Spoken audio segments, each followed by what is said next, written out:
For as long as brains complex enough to plan for tomorrow have existed, they have been taking shortcuts nobody asked them to take, guessing at danger from memory instead of counting it, weighing a loss twice as heavily as an equal gain, deciding what feels true partly by how often it has been repeated. And for nearly as long, everyone making a decision inside one of these shortcuts has experienced it as plain reasoning, never as a shortcut at all. This is a list of 45 of the specific errors psychologists have mapped inside that process, cognitive biases so quiet and so well disguised that most people live an entire life without ever catching one operating in real time. Some come from a researcher watching a waiter forget an order the instant the bill is paid. Some come from a coffee mug handed to a stranger for 90 seconds, or a roulette wheel in Monte Carlo that would not stop landing on black. One of these will explain why the very first number spoken in a negotiation quietly shapes every number that follows it. Another will explain why nearly every driver on the road rates their own driving as better than average. None of this requires believing anything strange about the brain. It only requires noticing what has been running quietly underneath it the whole time. Get comfortable. None of this needs to be rushed. Let us begin with the first one. Once a belief has taken hold, evidence stops being weighed and starts being recruited. A new piece of information that supports the belief gets accepted almost without inspection. A piece that contradicts it gets picked apart, doubted, or quietly set aside. The psychologist Peter Weyson demonstrated this in 1960 with a small deception. He gave people 3 numbers, 2, 4, 6, and told them the numbers followed a rule. Their task was to guess the rule by proposing their own sets of 3 numbers, and he would say yes or no to whether each set fit. Almost everyone quickly formed a hypothesis, usually something like even numbers increasing by 2, and then tested it by proposing more examples that fit their own guess. 8, 10, 12, then 14, 16, 18. Each yes felt like confirmation. Almost nobody thought to test their hypothesis by proposing a set designed to break it. The actual rule, it turned out, was simply any 3 ascending numbers. Most participants never found it, not because the rule was hidden, but because they never once tried to prove themselves wrong. The same pattern runs through ordinary belief. A claim that fits what someone already thinks gets accepted with barely a glance. The identical claim, arriving from the other direction, gets scrutinized for flaws, doubted, or quietly dismissed as an exception. People remember the arguments that supported their side more easily than the ones that challenged it. Ambiguous evidence, the kind that could reasonably be read either way, tends to get read in whichever direction the reader already leaned, and the reader rarely notices the thumb quietly resting on the scale. The belief rarely feels defended, it only feels correct. In a well-known experiment, people watched a wheel marked from 0 to 100 spin and land on a number. Every participant could see, plainly, that the wheel had been rigged to stop on either 10 or 65. Knowing this changed nothing. Amos Tversky and Daniel K.N.A. Munn ran the study in the early 1970s. After the wheel landed, participants were asked an entirely unrelated question. What percentage of countries in the United Nations were African nations? Those who had just watched the wheel land on 10 guessed low, an average around 25%. Those who watched it land on 65 guessed considerably higher, an average near 45%. The wheel had no bearing whatsoever on the real answer, and everyone in the room knew it. And yet the number it displayed acted like a gravitational center that every subsequent guess quietly orbited. Researchers came to call this the anchoring effect. Once a number is placed in front of someone, even an arbitrary or openly irrelevant one, later judgments adjust away from it only partway, never fully escaping its pull. It shows up constantly outside the laboratory. A first offer in a salary negotiation, however arbitrary, tends to set the range the rest of the conversation moves within. Trained real estate agents, shown the exact same property with different asking prices printed on the listing, have still adjusted their own professional valuations toward whichever price they were given, despite insisting their estimate was based on the property alone. Retailers understand this well enough to print a crossed-out higher price beside a sale price, manufacturing an anchor before a customer has even decided whether they want the item. Somewhere in every negotiation, an unspoken question lingers. How much of the final number was ever really decided freely, once the first one had already been spoken aloud? Offer most people a fair coin flip. Heads, they win $150. Tails, they lose $100. Play that bet over and over, and the average player comes out ahead every time. Offered it once, most people still say no. Daniel Kahneman and Amos Tversky mapped this asymmetry carefully in the work that would later help earn Kahneman a Nobel Prize. They called it loss aversion, part of a broader theory of decision-making under risk they named prospect theory. The pain of losing a given amount of money, they found, registers roughly twice as strongly as the pleasure of gaining the identical amount. A loss and a gain of equal size are not mirror images inside the mind. One weighs almost twice as heavily as the other. This lopsided scale explains an enormous amount of ordinary behavior that looks irrational only from the outside. An investor holds onto a falling stock, waiting to at least break even before selling, long after the same money could clearly be doing better elsewhere. A person stays in a job, a lease, or a relationship well past the point where leaving would obviously help, because leaving requires accepting a loss as final and permanent. In a negotiation, people will fight harder to avoid losing $10 than they will fight to gain the same $10 outright, even though the money moves by an identical amount either way. Even insurance sells relief from the fear of loss more effectively than it ever sells any real financial upside. None of this requires anyone to be foolish. The scale the mind uses was simply built this way quietly in nearly everyone. The math never changes, only the fear of the minus sign does. Ask people what is more likely to kill them, a shark or a vending machine, and most will say the shark without much hesitation. The numbers say otherwise. Vending machines, tipped over by people shaking them loose of a stuck snack, are responsible for more deaths in an average year than sharks are. Amos Tversky and Daniel Kahneman named the mental shortcut behind this mismatch the availability heuristic in a 1973 paper describing how people judge frequency and risk. Rather than consulting actual statistics, which almost nobody carries around in their head, the mind substitutes a much easier question: how easily do examples come to mind? A shark attack is rare, but it is vivid, frightening, and heavily covered whenever it happens. A fatal fall or a heart attack is common but quiet, forgettable, and almost never covered as news. The ease of recall gets mistaken for the actual rate of occurrence. This shortcut shapes far more than shark statistics. After a plane crash dominates the news for a week, airline bookings measurably drop, even though flying remains, mile for mile, far safer than the drive to the airport. A single dramatic crime story can make an entire neighborhood feel more dangerous than the crime statistics for that neighborhood actually support. A parent who has just watched a news segment about a rare kind of accident becomes disproportionately anxious about that one danger, while overlooking far more common ones sitting quietly in the same house. Even personal memory works this way. A person who has recently been in a minor car accident overestimates the odds of a second one for weeks afterward, the vividness of the recent memory crowding out the calmer, more accurate sense of the actual odds that existed before it happened. Vividness was never a reliable measure of how often a thing actually happens. Ask someone before an election who they expect to win, and most hedge their bets, citing polls, undecided voters, real uncertainty. Ask the same people after the results are in whether they saw it coming, and a striking number of them suddenly did, all along. The psychologist Baruch Fischhoff documented this pattern in 1975. He asked participants to estimate the likelihood of various outcomes before an event occurred, then, after the event was decided, asked them to recall what they had originally predicted. People consistently misremembered their own earlier forecasts, shifting them closer to whatever had actually happened. A prediction that had genuinely been uncertain, hedged, or simply wrong got quietly rewritten in memory as having leaned toward the correct answer all along. Fischhoff called this the knew-it-all-along effect, and it rests on something researchers describe as creeping determinism.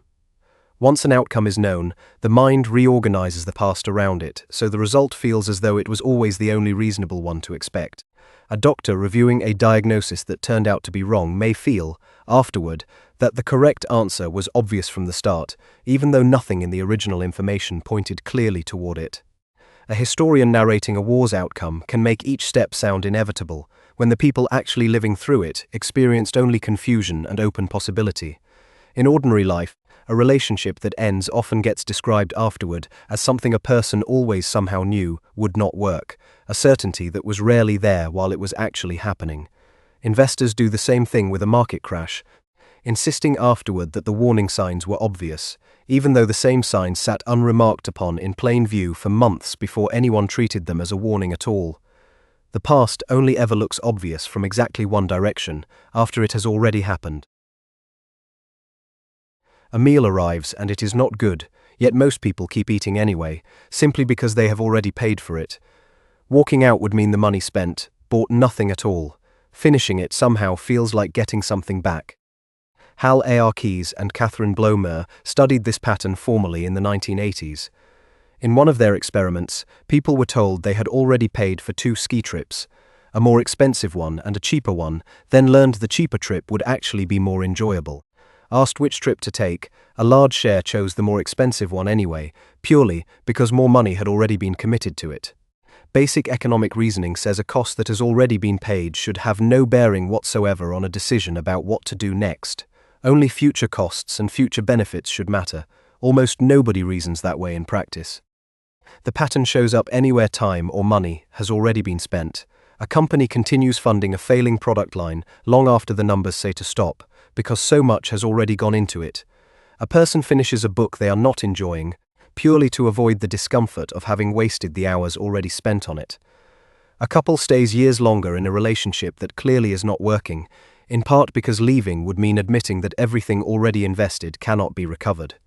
The money, the hours, and the years already spent are gone regardless of what happens next. Only the choice about what happens next was ever actually still available. A single strong impression, a handsome face, a firm handshake, a confident voice, quietly convinces people that a stranger must also be intelligent, kind, and trustworthy, long before any of that has actually been demonstrated. The psychologist Edward Thorndike identified the pattern in 1920, while studying how military officers rated the soldiers under their command. Officers were asked to rate each soldier across a range of supposedly separate qualities: physical bearing, intelligence, leadership, and character. The ratings should have varied independently, since a soldier could plausibly be physically impressive but average in judgment, or the reverse. Instead, the scores clustered together far more tightly than they should have. A soldier who impressed an officer physically tended to receive high marks across every other category too, regardless of whether those qualities had actually been observed. Thorndike named the pattern the halo effect, after the way a single point of light can seem to cast a glow over an entire figure. The effect has proven remarkably durable since. Attractive job candidates are consistently rated as more competent, even when the substance of their qualifications is identical to a less attractive candidate's. Well-designed products are assumed to be better engineered, purely because they look considered and clean, regardless of what is actually happening inside them. A defendant judged likable or well-presented in court has, in some studies, received measurably more lenient outcomes than an equally situated defendant who was not. None of these judgments are being made dishonestly.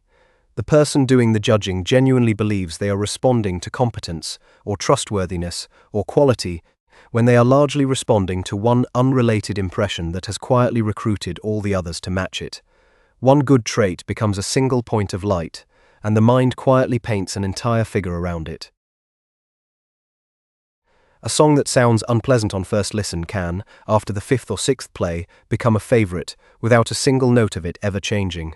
The psychologist Robert Z. Y. Untz demonstrated the mechanism behind this in a series of experiments during the 1960s. He showed participants unfamiliar symbols, nonsense words, and faces, some repeated many times over the course of the study and others shown only once. Afterward, without being told anything about what the images meant or where they came from, participants consistently rated the more frequently shown ones as more likable than the ones they had seen only once or twice. No new information had been added at any point. Nothing about the symbol or word itself had changed.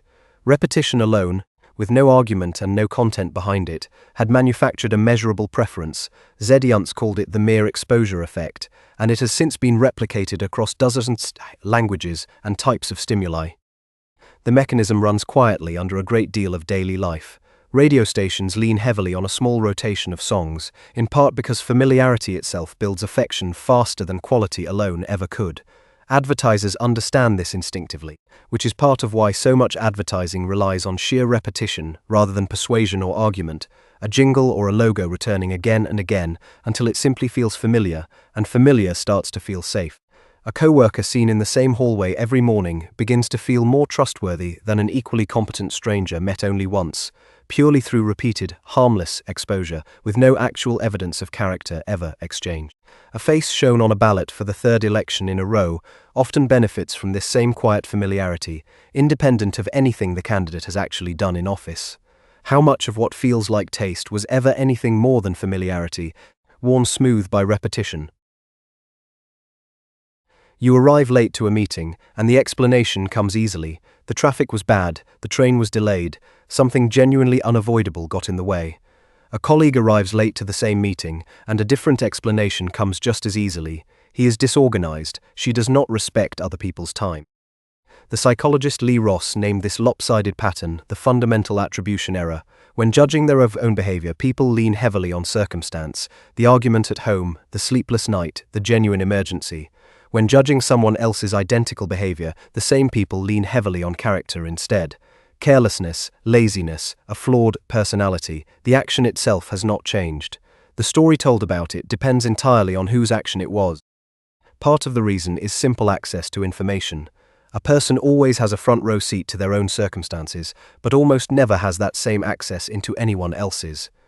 Faced with a stranger's lateness, all that is visible is the lateness, so the mind fills the gap with the easiest explanation available, their nature, rather than their situation. The effect runs well beyond meetings. A driver who cuts someone off is reckless. The same driver cutting someone off themselves was simply reacting to an emergency a moment earlier. An employee who misses a deadline is unreliable. Missing one personally was simply an unusually hard week.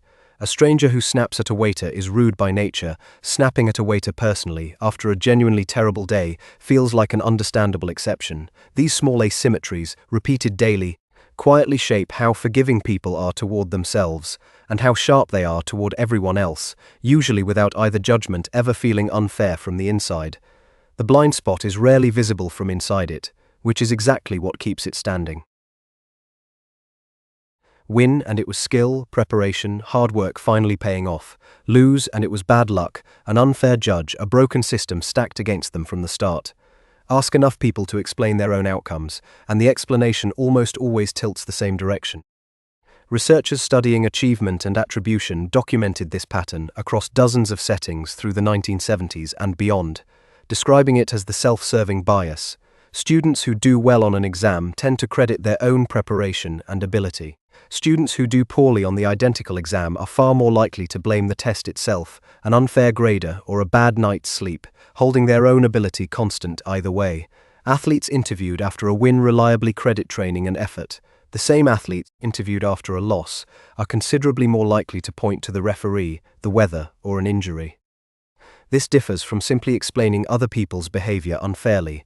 The self-serving bias concerns specifically the stories people tell about their own results, and it operates almost invisibly, because crediting oneself for success and excusing oneself for failure both feel, from the inside, like an honest accounting of what actually happened. Few people experience it as bias in the moment.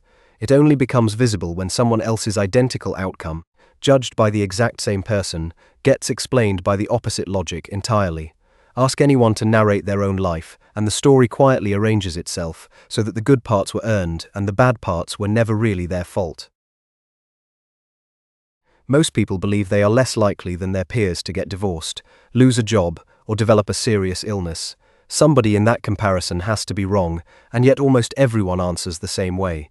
The psychologist Neil Weinstein documented this in 1980, asking college students to compare their own chances of experiencing a long list of both good and bad life events against the chances facing an average peer.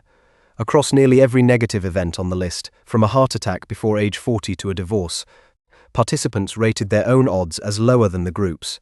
Across nearly every positive event, they rated their own odds as higher.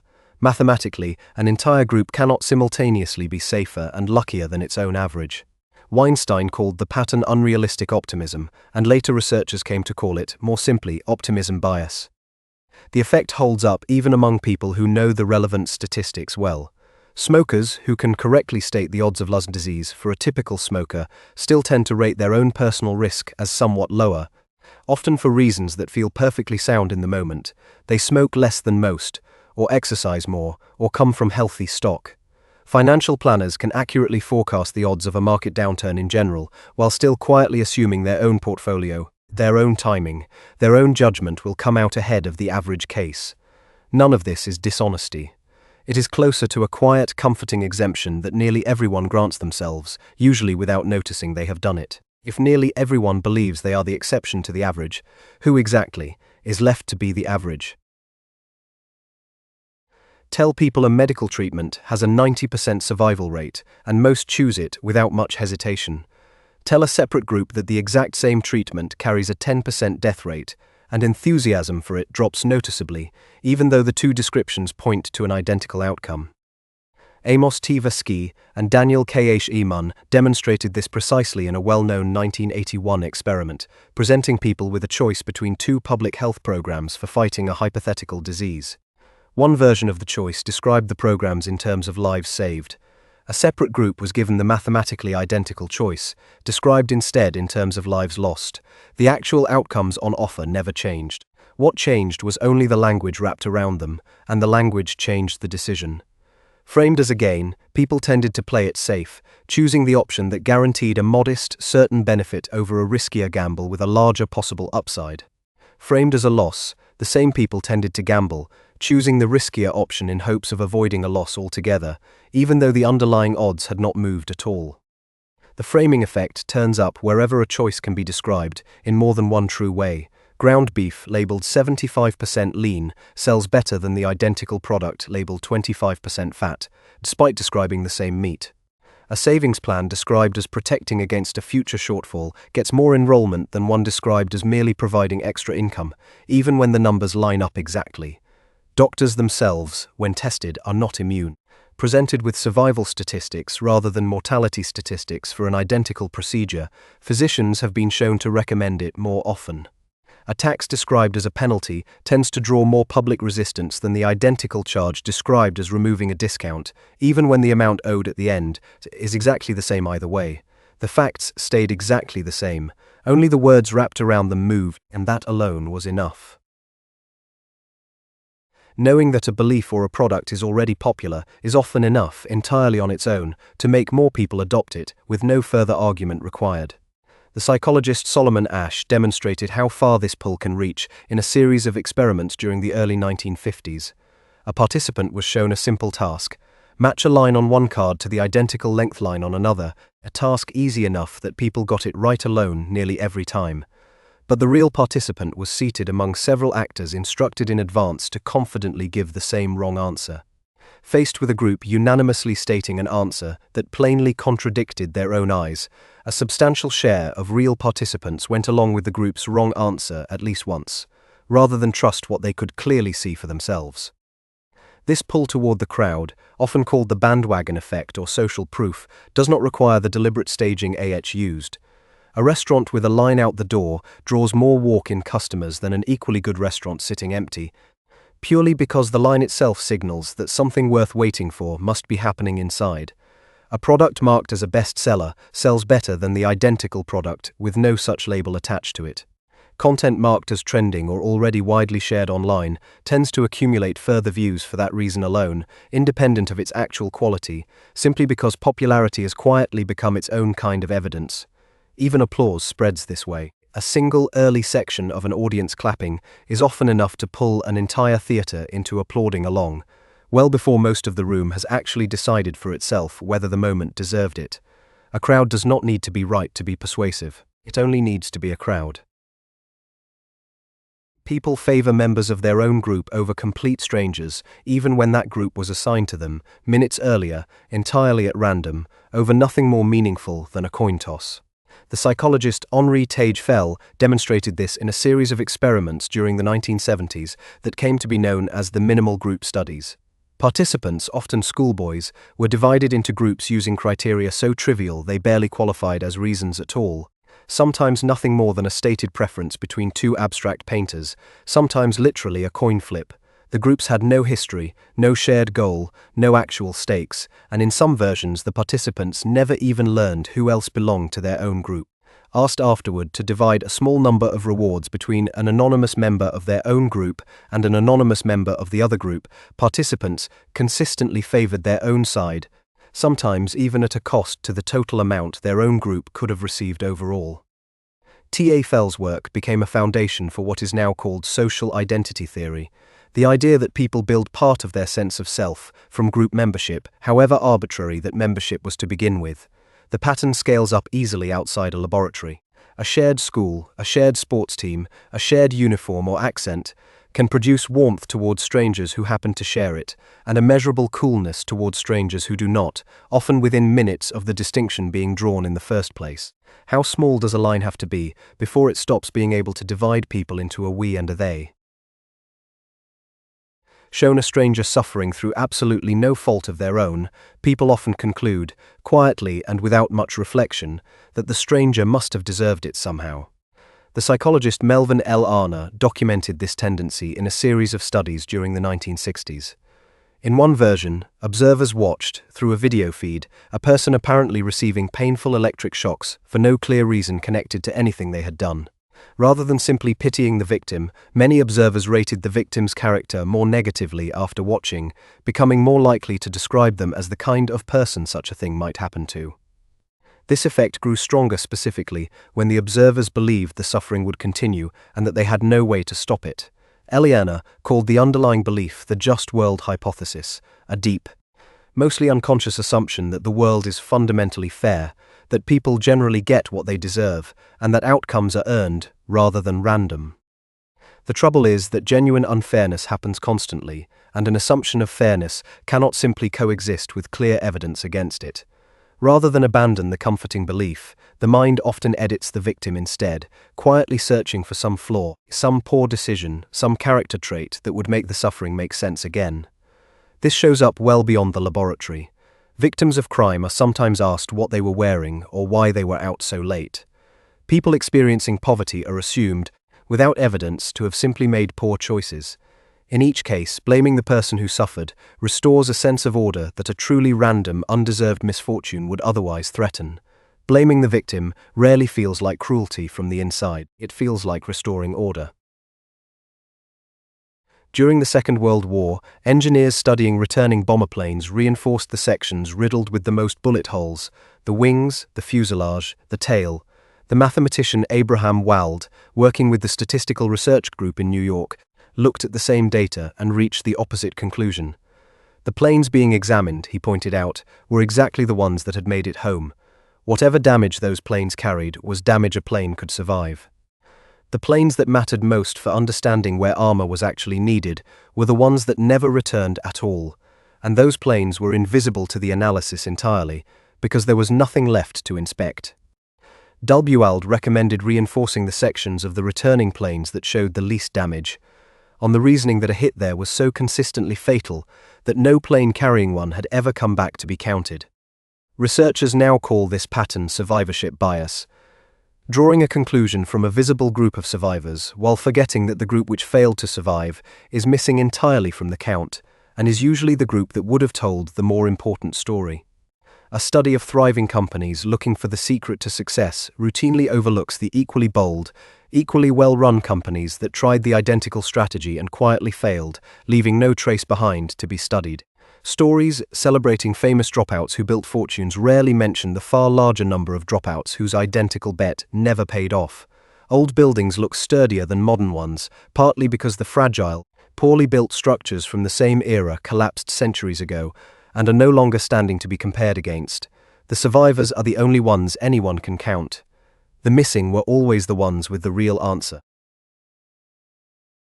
People consistently perceive a relationship between two things that has no real basis in the underlying data, especially when both of those things are rare or unusual enough to stand out clearly in memory. The psychologist Lauren Chapman demonstrated this in a series of studies during the 1960s. Participants were shown pairs of words, some ordinary and some unusual, paired together at a frequency that was by design entirely random, with no built-in relationship whatsoever. Afterward, participants reported perceiving strong connections specifically between the unusual pairs, the ones that stood out enough to be memorable, while barely noticing equally frequent pairings among the ordinary words. Chapman went on to show the same pattern among trained clinicians using the Rorschach inkblot test, who reported perceiving links between certain unusual patient responses and certain diagnoses that had no actual empirical support behind them at all. The memorable co-occurrences had simply left a stronger trace than the far more common, unremarkable ones, and that stronger trace got mistaken for an actual pattern in the world. This tendency, now called illusory correlation, quietly shapes everyday judgment well beyond a laboratory. A single vivid encounter with a rude stranger from an unfamiliar group can seed a stereotype that persists for years, long after dozens of unremarkable encounters with the same group have simply been forgotten. A person who wore a particular shirt during one memorable win might keep wearing it for luck, having noticed the coincidence once, and never once counting all the ordinary days that followed the exact same shirt. How many so-called patterns are actually just the handful of times two unusual things happen to occur in the same room? Told that a test for a rare medical condition is 99% accurate, most people badly misjudge the odds that a single positive result actually means they have the condition. The instinct is to hear 99% and assume near certainty. The real math, once the condition is rare enough, usually says something closer to a coin flip, or worse. Daniel K. H. Munn and Amos T. Ski studied this tendency using what became known as the taxicab problem. Told that a city's cabs are 85% green and 15% blue, that a cab was involved in a nighttime hit and run, and that a witness who correctly identifies cab color 80% of the time says the cab was blue. Most people conclude the cab was very likely blue, weighing mainly the witness's reliability. The correct answer, once the actual proportion of blue cabs in the city is properly factored in, gives a far more modest probability, because there are simply so many more green cabs available to be misidentified as blue than there are blue cabs to begin with. Most people, given this problem, largely ignore that background proportion, now called the base rate, and rely almost entirely on the witness instead. The same blind spot runs through medical testing. When a condition is genuinely rare, even a highly accurate test produces plenty of false alarms, simply because the pool of healthy people being tested is so much larger than the pool of people who are actually sick. A test that is wrong only 1% of the time can still flag mostly healthy people if the condition itself affects only a tiny fraction of everyone tested.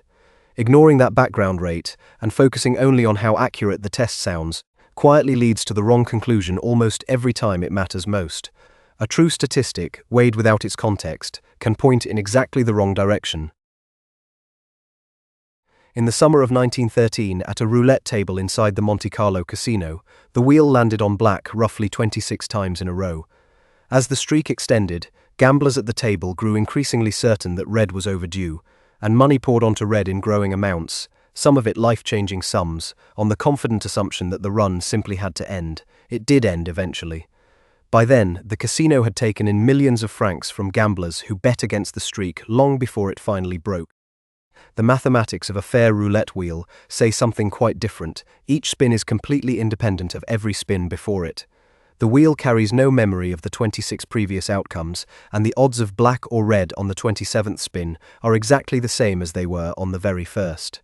What the gamblers experienced instead is now known as the gambler's fallacy, the mistaken belief that a run of one outcome makes the opposite outcome more likely, as though chance owed a debt that had to be repaid soon.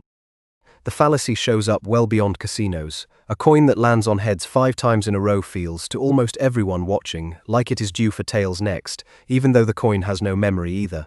A sports bettor who has lost several bets in a row often increases the size of the next bet, convinced a win must be close purely because a loss has not happened in a while. Even people who understand the mathematics perfectly well in the abstract often feel the pull of the fallacy in the moment, the gut sense of a correction owed, arriving well before the more careful reasoning does. The wheel does not remember what it has already done. Only the gambler does. In an experiment on pain tolerance, participants held one hand in painfully cold water for 60 seconds. On a separate trial, they held the same hand in the same cold water for 90 seconds, except that during the final 30 seconds, the water was raised by just 1 degree, still cold and still uncomfortable, but very slightly less so. Asked afterward which of the two trials they would rather repeat, most participants chose the longer one, the one that objectively contained more total time spent in pain. Daniel K. Munn, working with Barbara Frederick's son, Charles Charibert, and Donald Ray Del Meyer, published this cold water experiment in 1993. What it revealed came to be called the peak end rule. When people evaluate a past experience, they weigh its most intense moment, and its final moment, far more heavily than they weigh its actual duration. The middle of the longer trial contained real additional suffering, and that suffering was almost entirely discounted in memory, simply because the ending was gentler.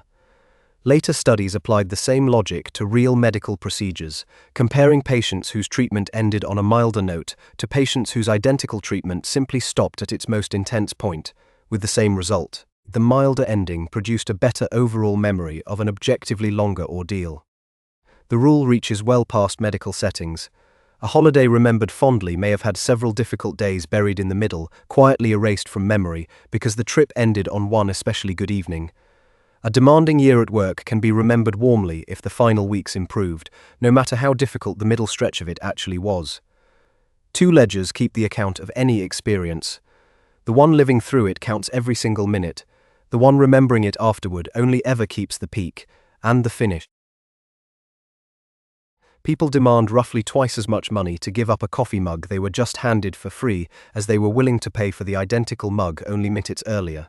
Daniel Kahneman, Jack Netsch, and Richard Thaler demonstrated this in a series of experiments in 1990. Half of the participants in the room were given a mug and asked the lowest price they would accept to sell it. The other half, given no mug, were asked the highest price they would pay to buy an identical one. Basic economic theory predicts these two numbers should land close together, since the mug was assigned entirely at random and carries no special history for either group. In practice, the sellers consistently demanded roughly twice what the buyers were willing to offer.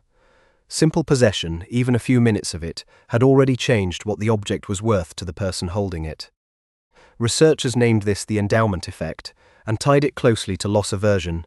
Giving up something already owned registers as a loss, and a loss weighs more heavily on the mind than the equivalent gain of acquiring something new ever does. This shows up in negotiations, where whichever side is currently holding an asset consistently values it more than the side trying to acquire it, even when both sides would agree, on paper, that the asset is worth a single fixed price. Home sellers reliably value their own homes above what comparable buyers are willing to pay for a nearly identical property down the street, not from dishonesty, but simply because the home is already theirs. Ownership does not just change who holds a thing, it quietly changes what the thing is worth. Offered a clearly better retirement plan than the one they already have, most people simply keep what they already have. The economists William Samuelson and Richard Zeckhauser demonstrated this pattern in 1988, presenting participants with a hypothetical inheritance that could be kept in its current form or moved into a different investment. Across several versions of the experiment, whichever option was framed as the current, default choice was selected disproportionately more often than the exact same option would have been chosen if it had been framed as a fresh alternative instead. Simply being the status quo made an option more attractive, independent of its actual merits. Researchers have since found the same pattern behind one of the most consequential defaults in modern life: retirement savings enrollment. Workplaces that require employees to actively opt into a retirement plan see far lower participation than otherwise identical workplaces that enroll employees automatically and let them opt out instead, even though opting out takes exactly the same modest effort as opting in would have. The financial outcome that ends up shaping someone's entire retirement often comes down to which box was already checked, not which one made more sense. The pull toward the status quo connects closely to loss aversion. Switching to something new means risking a loss if the new option turns out worse, even when it is more likely to turn out better, and it means accepting responsibility for an active choice rather than simply inheriting whatever was already in place. Doing nothing, by contrast, never quite feels like a decision at all, which is exactly what makes it so easy to keep choosing. Staying put rarely feels like a decision, it only feels like nothing happening. People who roll dice themselves consistently bet more money on the outcome than people who watch someone else roll the identical dice. The psychologist Ellen Langer documented this pattern in 1975 in a series of studies that came to define what she called the illusion of control. In one experiment, participants were sold lottery tickets, some allowed to choose their own numbers, and others simply handed a ticket with numbers already selected for them. Later, when offered the chance to sell their ticket back, the people who had chosen their own numbers demanded a substantially higher price than the people who had been given a ticket at random, despite both tickets carrying the exact same odds of winning. The simple act of choosing had made the outcome feel, in some quiet way, more within their own hands. Langer found the same effect around actual dice. Participants who were allowed to throw the dice themselves wagered more money on the outcome than participants who watched someone else throw the identical dice on their behalf. Nothing about the odds had changed, only the sense of personal involvement had. The illusion shows up anywhere a genuinely random event includes features that resemble skill, a choice, a familiar ritual, a sense of active participation. Gamblers blow on dice before a throw, or insist on shuffling cards themselves, or develop lucky routines before a spin of the wheel, all while facing outcomes no amount of ritual can influence. The mind quietly treats involvement as evidence of influence, even when the two have nothing to do with each other. How much of what feels like control was ever anything more than a chance event, dressed up to look like a choice? A person tapping out the rhythm of a well-known song on a tabletop expects listeners in the room to recognize it easily. Almost none of them ever do. The researcher Elizabeth Noton ran exactly this experiment as part of a Stanford dissertation in 1990. Volunteers, called tappers, were given a list of well-known songs and asked to tap out the rhythm of one of them on a table, while a listener tried to guess which song it was. Before tapping, the tappers were asked to estimate how often they thought listeners would guess correctly. Their guesses ran high, roughly half the time, or better. In practice, listeners guessed correctly only a small fraction of that. To the tapper, the melody was playing clearly in their own head as their fingers moved. To the listener, all that arrived was a disconnected series of taps, with no tune attached to them at all. Newton's finding became known as the curse of knowledge. Once a person knows something well enough, it becomes strikingly difficult to imagine what it feels like not to know it. Experts writing instructions for beginners routinely skip steps that feel too obvious to mention, steps that are, in fact, the very ones a beginner needs spelled out. A specialist explaining a familiar concept assumes shared context that the listener does not actually have. Even skilled teachers, chosen specifically for their ability to explain things clearly, fall into this same gap regularly, simply because deep familiarity with a subject quietly erases the memory of what it once felt like to be unfamiliar with it. A software engineer writing a manual for new customers will describe a menu as simply there, never mentioning that finding it in the first place was the hardest part for everyone who has never used the product before. A parent explaining a household chore to a child skips the very steps that took the parent years of quiet repetition to make automatic. Inside one head, the melody plays perfectly clearly. Outside it, there is only a rhythm with no name attached to it yet. People consistently overestimate how many others share their own opinions, habits, and personal choices. The psychologist Lee Ross demonstrated this in 1977 in a study asking college students whether they would agree to walk around campus wearing a large sandwich board sign advertising a local business. Students who agreed to wear the sign estimated that a large majority of their peers would also agree to wear it. Students who refused estimated the opposite, that most of their peers would refuse as well. Both groups, in other words, assumed their own personal decision represented the more common, more reasonable choice, even though the two groups had made opposite decisions and could not both be right about what most people would do. Ross called this the false consensus effect, and it turns up constantly outside a university campus. People holding a strong political opinion routinely overestimate how many others share it, mistaking the views of their own social circle for the views of the wider public. Someone with an unusual habit, a particular diet, a specific way of raising children, or a strong preference in how to spend a weekend, tends to assume that habit is more ordinary and more widely shared than it actually is, largely because their own daily experience of it feels entirely unremarkable from the inside. Online, an especially vocal minority in a comment section can leave every reader with the impression that its view is the majority position, simply because no quieter, more moderate reader felt the same pull to speak up and be counted.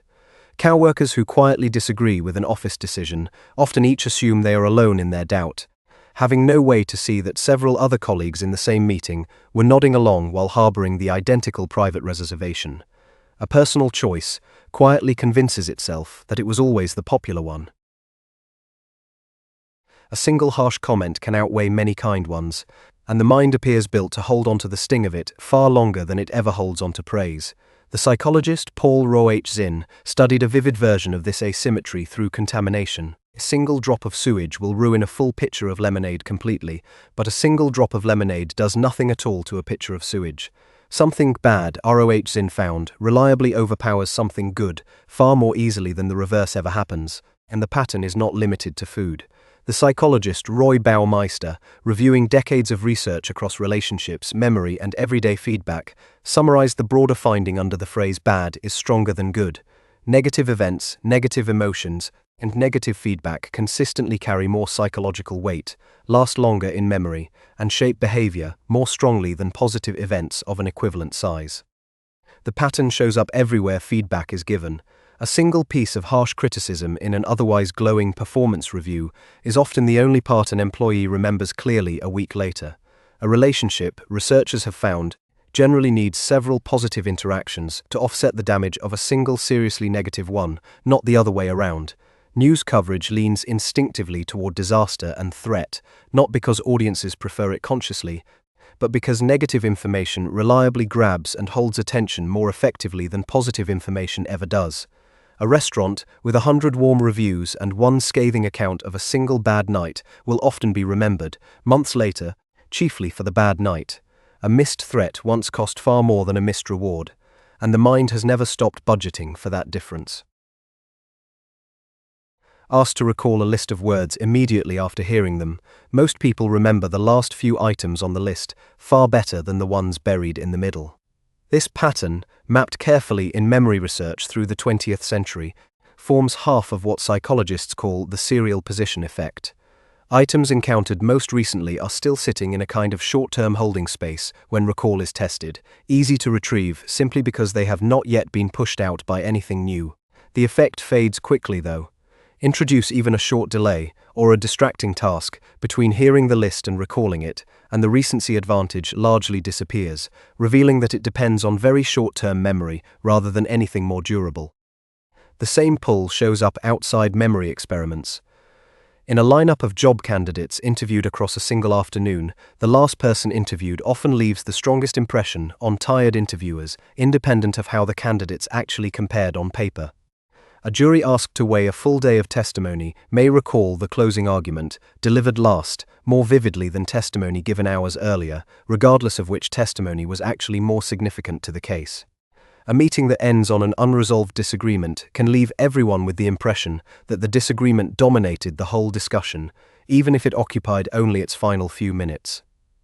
A performance review that closes with one piece of constructive criticism, after 20 minutes of genuine praise, often leaves an employee walking out remembering mostly the criticism. The most recent thing said quietly becomes the most memorable one, whether or not it was ever the most important. Told a list of a stranger's traits in one order, people form a noticeably warmer overall impression of that stranger than when told the exact same traits in reverse. Solomon Asch demonstrated this in 1946, presenting participants with an identical set of adjectives describing a hypothetical person, arranged in one order for one group and the reverse order for another. Simply moving the more favorable traits to the front of the list produced a measurably more positive overall impression, even though both groups had received precisely the same information about the person. Asch's explanation was that early information shapes the frame through which everything that follows gets interpreted. A person described as intelligent and industrious before being described as stubborn reads the stubbornness as a minor edge on an otherwise capable person. The identical stubbornness, presented first, colors everything generous that comes after it. This forms the other half of the serial position effect, the durable counterpart to the fleeting recency effect. Early items in any sequence tend to receive more attention and more mental rehearsal simply because they arrive into an empty field, uncluttered by anything competing for attention yet, and that head start earns them a stronger, more lasting place in memory and judgment alike. A job candidate who makes a strong impression in the first 5 minutes of an interview often benefits from that impression coloring the interviewer's read of everything that follows, regardless of how the rest of the conversation actually goes. Being first is never simply an order, it quietly becomes the impression itself. A waiter can hold a dozen unpaid orders in his head without any apparent effort, and then forget nearly every one of them the moment the bill is settled. The psychologist Bluma Zygarnik is said to have first noticed this pattern in exactly that setting, watching waiters in a Vienna cafe while she was a student of Kurt Lewin in the 1920s. She went on to test the observation formally, giving participants a series of simple tasks, small puzzles, and arithmetic problems, and interrupting roughly half of them partway through before they could finish. Asked afterward to recall which tasks they had worked on, participants remembered the interrupted, unfinished tasks considerably better than the ones they had been allowed to complete. Zeigarnik published the finding in 1927, and researchers have called the pattern the Zeigarnik effect ever since. An unfinished task creates a kind of quiet mental tension that keeps it active and easily retrievable, a tension that releases, and the memory along with it, only once the task is actually resolved. The effect explains why writing down a to-do list can bring genuine relief even before a single item on it gets done, the simple act of externalizing the open loop, apparently satisfying part of the tension that was keeping it circling in mind. It explains why a television episode ending mid-crisis pulls viewers back for the next one far more reliably than an episode that resolves everything neatly.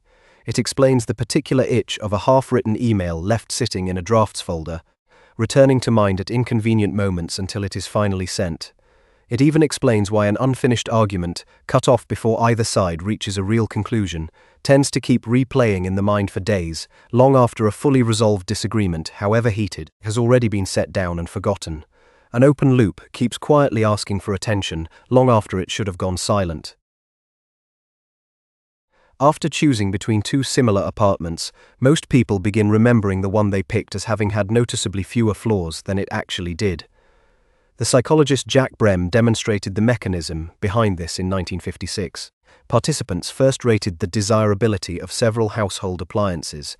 Then, they were asked to choose between two appliances they had rated as roughly equally appealing, keeping the one they chose.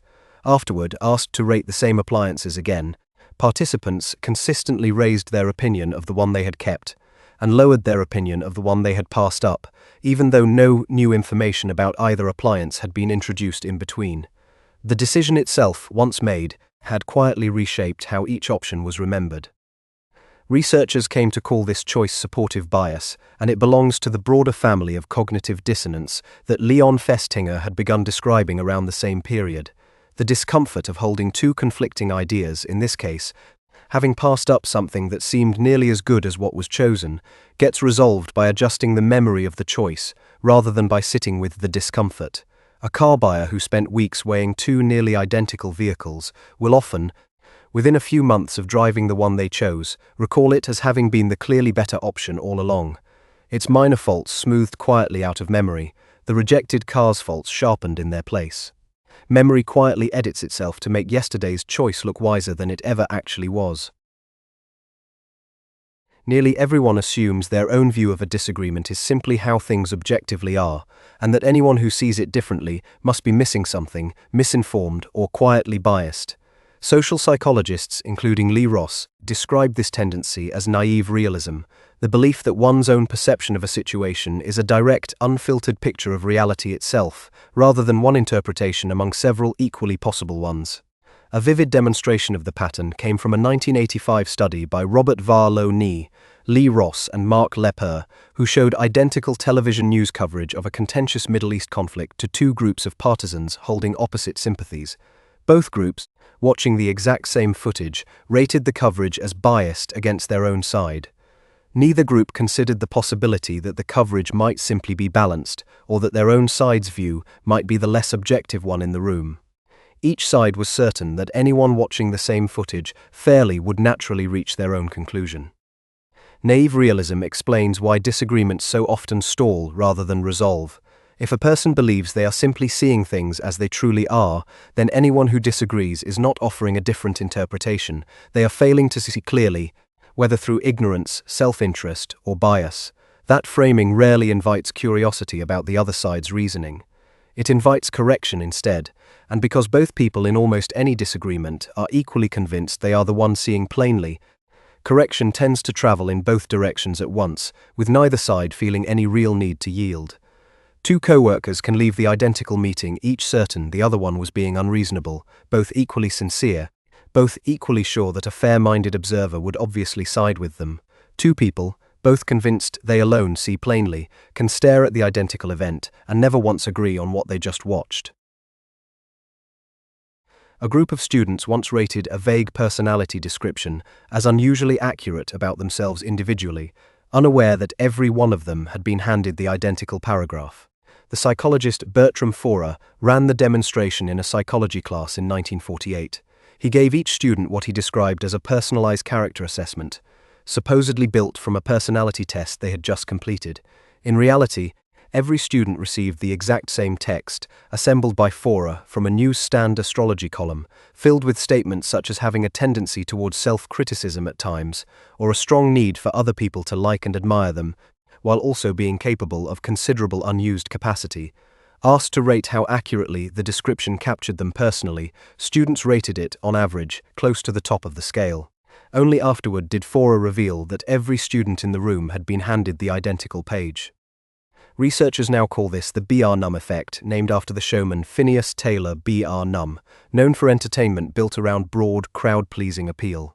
The statements in Forer's paragraph worked precisely because they were vague and flattering enough to apply to nearly anyone. Everyone has felt self-critical at times. Everyone wants to be liked. Everyone believes they have some untapped potential. Horoscopes, generic personality quizzes, and cold readings performed by self-described psychics all lean on the identical mechanism, offering broad statements general enough to fit any listener, while that listener experiences the description as something built specifically for them. A workplace personality assessment handed out at a corporate retreat can produce the exact same reaction, employees nodding along at a result that, read closely, would have fit almost anyone else in the room just as comfortably. A description built to fit everyone somehow manages to feel written for exactly one. Simply hearing a false statement repeated several times makes people more likely to rate it as true, even when they correctly identified it as false the very first time they heard it. The researchers Lynn Hasher, David Goldstein, and Thomas Topino demonstrated this in 1977, asking participants across several sessions spread weeks apart to rate how true or false a long list of trivia statements seemed. Some statements were true, some were false, and some were repeated across multiple sessions, while others appeared only once. Repetition alone raised the rated truthfulness of a statement, regardless of whether the statement was actually true, and regardless of how confidently a participant had rated it the first time around. Later researchers extended the finding further, showing the effect persists even for statements that directly contradict something a person already knows for certain, a more unsettling result than the original study alone suggested. Researchers now call this the illusory truth effect, and it operates quietly behind an enormous share of everyday persuasion. Advertising slogans repeated for years work partly through argument and partly through sheer familiarity, until the claim simply feels true without anyone consciously deciding to believe it. Political messaging and misinformation alike spread more effectively through repetition across many small sources than through a single strong argument from one source, because each repetition, however weak on its own, quietly adds to the sense that the claim must be common knowledge by now. Familiarity quietly wears the costume of truth, and most people never think to check underneath it. The Sydney Opera House was expected to open in 1963 for about $7 million. It instead opened a decade late, in 1973, for more than $100 million. Daniel K.N. Amun and Amos T. Viarsky described the underlying pattern behind projects like this as the planning fallacy, a systematic tendency to underestimate how long a task will take, how much it will cost, and how much can go wrong along the way, even among planners who have plenty of direct past experience with exactly this kind of overrun. Later researchers, including Roger Biola, Dale Griffin, and Michael Ross, tested the fallacy directly by asking students to estimate how long it would take to finish an upcoming academic project, once under normal conditions, and once assuming everything went about as well as it possibly could. The two estimates came back nearly identical, and both were considerably shorter than how long the projects actually ended up taking. Reminding students of their own past projects, which had reliably run late, did little to correct the new estimate. Each new plan was drafted as though the past overruns belonged to someone else. The pattern is not confined to famous buildings or academic deadlines. A home renovation is quoted at 6 weeks and finishes in 4 months. A personal deadline set with total confidence on a Monday slips, again by Friday.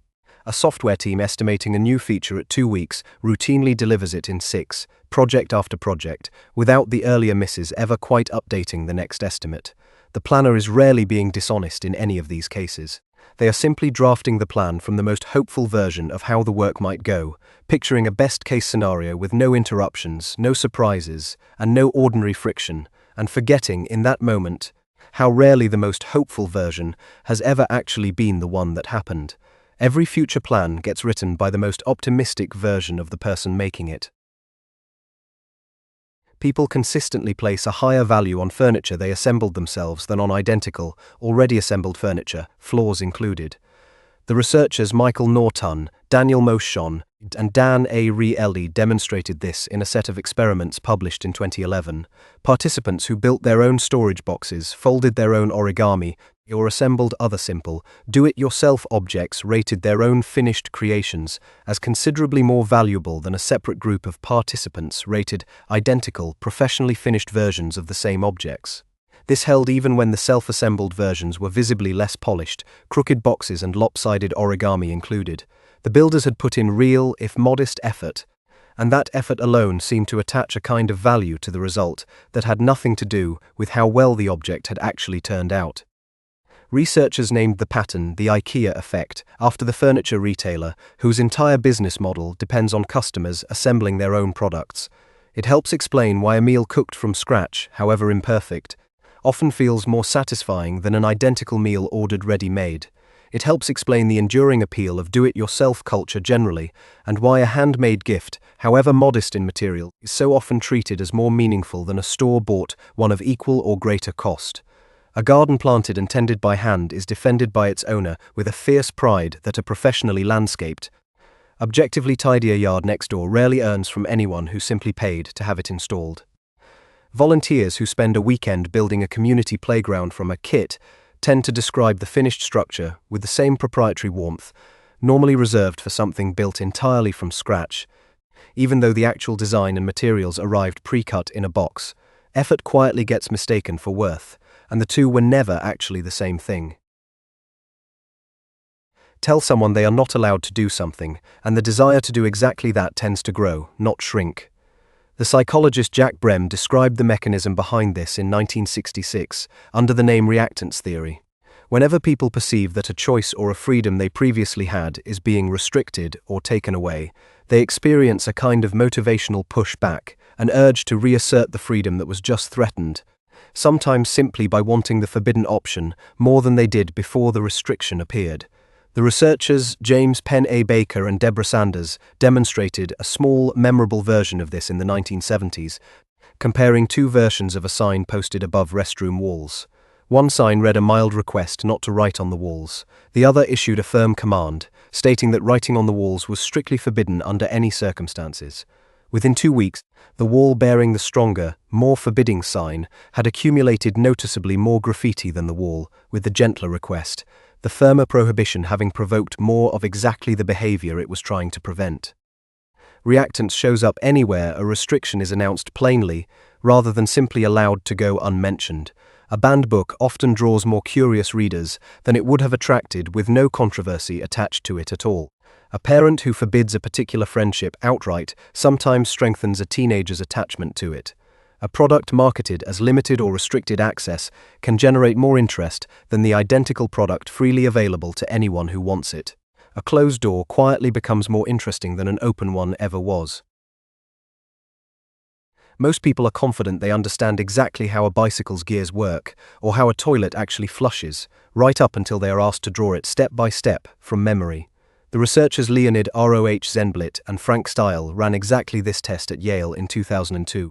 Participants first rated how well they understood a range of everyday devices, zippers, cylinder locks, flush toilets, and bicycle gears among them, on a simple numerical scale. They were then asked to write out, in as much mechanical detail as they could manage, exactly how each device worked, tracing the actual chain of cause and effect from one part to the next. Most people stalled quickly, unable to explain the very mechanisms they had just rated themselves as understanding well. Asked to rate their own understanding again afterward, participants lowered their scores substantially, having discovered, in real time, that a comfortable sense of familiarity with an object is not at all the same thing as actually understanding how it works.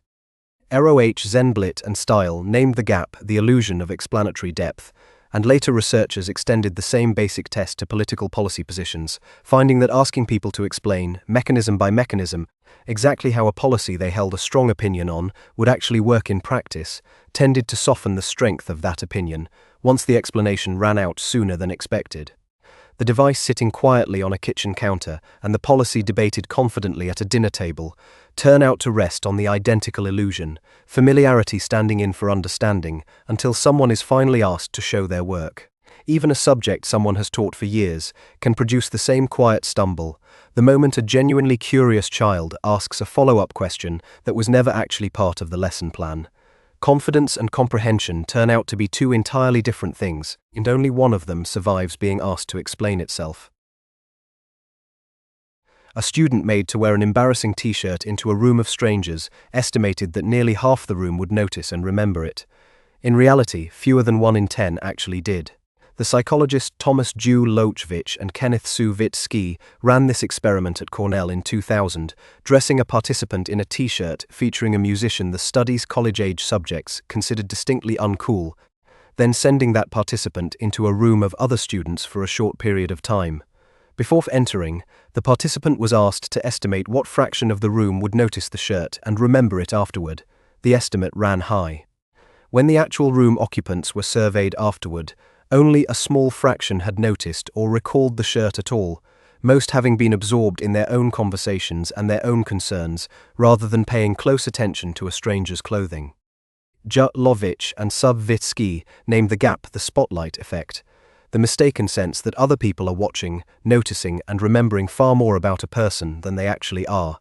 Everyone experiences their own appearance, their own small mistakes, their own visible nervousness, from the inside, constantly and vividly, and that constant inner awareness quietly gets projected outward, as though everyone else in the room must be experiencing it just as intensely. In reality, everyone else in that same room is running the identical private spotlight on themselves, leaving considerably less attention left over for anyone else's shirt, stumble, or stray comment than most people assume. Everyone quietly overestimates their own place at the center of a room that is mostly thinking about itself. Offered $100 today or $110 in a month, most people take the smaller amount now. Offered the exact same choice, but with both options pushed a year into the future, 1 year away or 1 year and 1 month away, most people are perfectly content to wait for the larger amount. The economist George Ainsley described the underlying shape of this pattern in research beginning in the 1970s, later developed further by George Loh Stein and other behavioral economists. A purely rational approach to weighing future rewards would discount the value of a delay by roughly the same rate no matter when in the future that delay occurred. Human preferences do something different. The value of a reward drops sharply for delays that start close to the present moment, then flattens out considerably for delays further out, producing a curve researchers call hyperbolic rather than a smooth, consistent decline. A month's wait feels expensive when it stands between a person and a reward available right now. The identical month's wait, positioned a year from today, barely registers as a cost at all. This shape underneath ordinary preference explains a great deal of behavior that looks, from the outside, like simple inconsistency.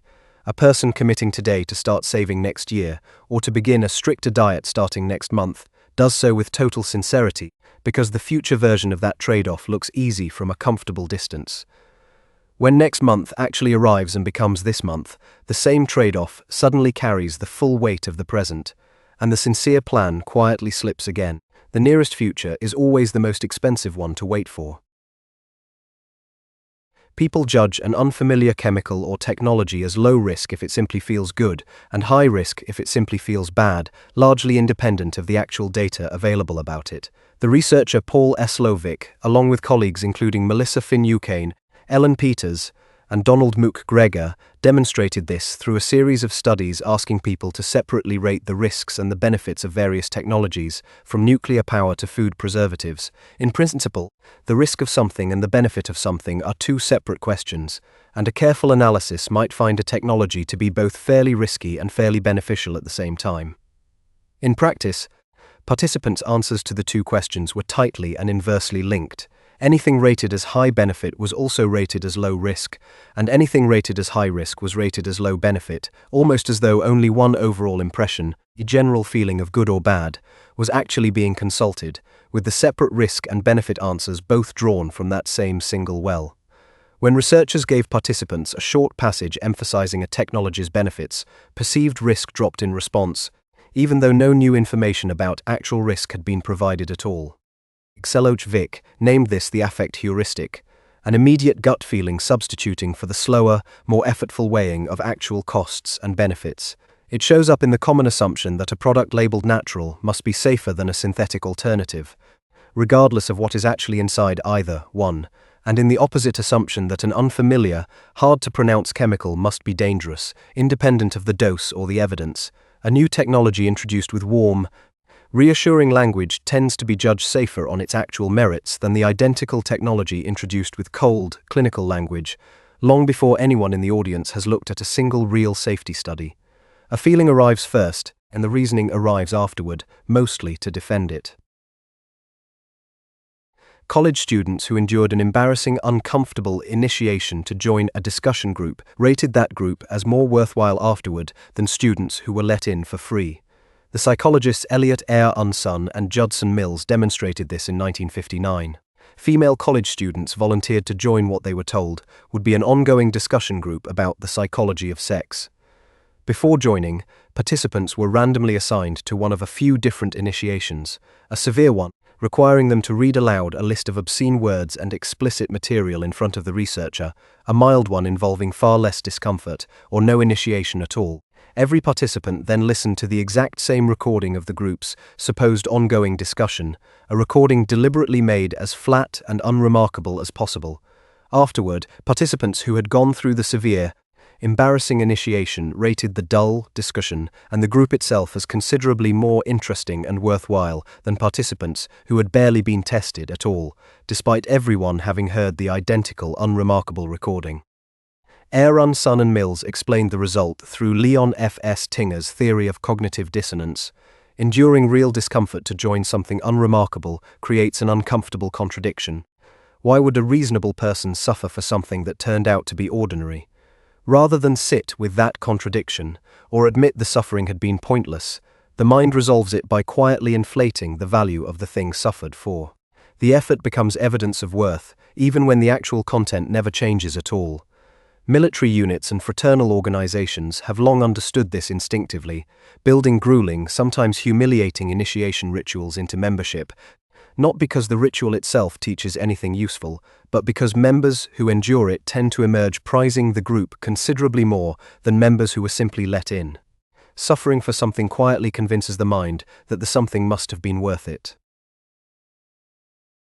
A surgeon who takes a reasonable, well-justified risk that happens to go badly is judged far more harshly than a surgeon who takes the exact same risk and simply gets lucky. The researchers Jonathan Bayer-Un and John Hershey demonstrated this directly in 1980. Participants were given identical descriptions of a medical decision involving the same statistical odds, the same available information, and the same reasoning behind a doctor's choice to proceed with a moderately risky treatment. The only detail that varied between versions was the eventual outcome. Sometimes the treatment went well, sometimes it did not. Asked to rate the quality of the doctor's decision-making, not simply the result, participants consistently rated the identical decision as better when it happened to turn out well and worse when it happened to turn out badly, even though the decision itself, and everything the doctor actually knew at the time of making it, had not changed between versions at all. Researchers named this outcome bias, distinct from hindsight bias in an important way. Hindsight bias distorts memory of what a person predicted beforehand, while outcome bias distorts judgment of how good a decision was, based on information that was not even available until afterward. The same asymmetry shows up in business and everyday life. An investor who takes a well-reasoned, statistically sound risk that does not pay off gets called reckless. The same investor, taking the identical risk and getting lucky, gets called sharp. The quality of the reasoning never actually changes, only the outcome does. Luck quietly borrows the credit, or the blame that judgment alone should have earned. In David Dunning and Justin Kerr-Gur's original 1999 study, the participants who scored lowest on tests of grammar, logic, and humor rated their own performance as being among the highest in the room, while the strongest performers, if anything, slightly underestimated how well they had done. The pattern became one of the most widely repeated findings in popular psychology, often summarized as the idea that the least skilled are the least aware of just how unskilled they are. Later researchers looked more closely at the statistics behind the original result and raised a serious challenge.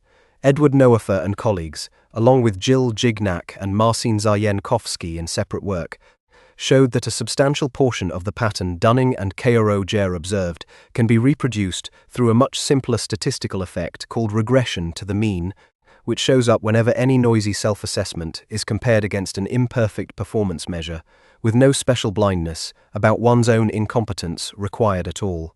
Low scorers on any noisy measure will tend to look like they are overestimating themselves, and high scorers will tend to look like they are underestimating themselves, purely from measurement noise working in both directions. Whether the original Dunning-Kruger effect reflects a genuine and specific psychological blind spot, or is mostly an artifact of how the original graphs were constructed, remains an active and unresolved debate among researchers, and the true magnitude of the effect is considerably less settled than its fame in popular psychology would suggest. The underlying kernel, that people are often poor judges of their own competence in an unfamiliar skill, is not seriously in dispute. How cleanly that shows up as a clean-named law of the least competent being the most confident is the part still being argued over. The finding became one of the most shared and most misquoted results in all of popular psychology, precisely because it flatters the person repeating it, always describing somebody else's overconfidence and rarely inviting a look at one's own. Even the study of overconfidence, it turns out, was not entirely free of its own uncertainty.